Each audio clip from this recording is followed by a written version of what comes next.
I think very much in his world, he does consider himself God. Have you ever been to Mexico? Me? In Mexico?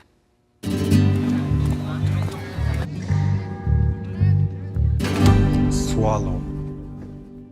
What attracted you to this project, apart from the fact that, of course, acting is your job? Like, was it the person of Sam Levinson or something else? You know, I'd seen the show not in its entirety, but a few episodes, and I was so moved by a number of things, like the performances that were elicited from these young actors.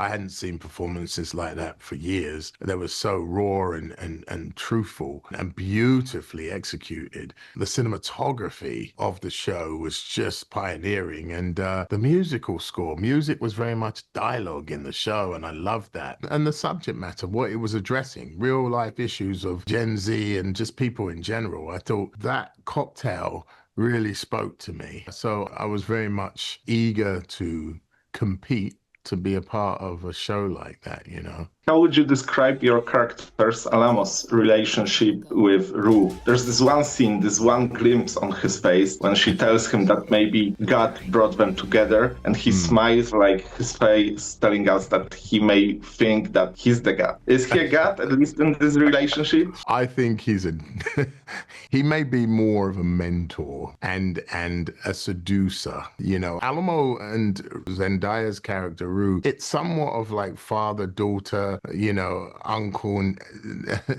niece kind of figure and mentor in regards to what she wants to do, where she wants to go in life. But always he's going to be using and exploiting somebody's gifts and talents for his own benefit. And I think, so there's a certain, it's a dance between them. They're exploring and feeling each other out because she has her own ambitions that she wants to, and so does he. What he does recognize in her is intelligence. And that is something that Alamo really respects, but he's going to utilize it for his own ends. And so it is very much a manipulation of sorts of this young girl, you know, and yes, I think very much in his world, he does consider himself God. He is the ultimate law.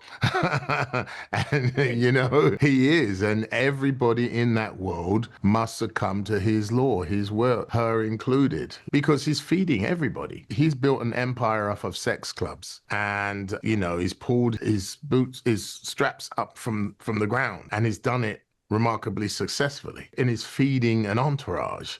And so because of that, you must succumb to his word. Anybody coming into his world is, you know, his subject. So in that way, he would regard himself as a god.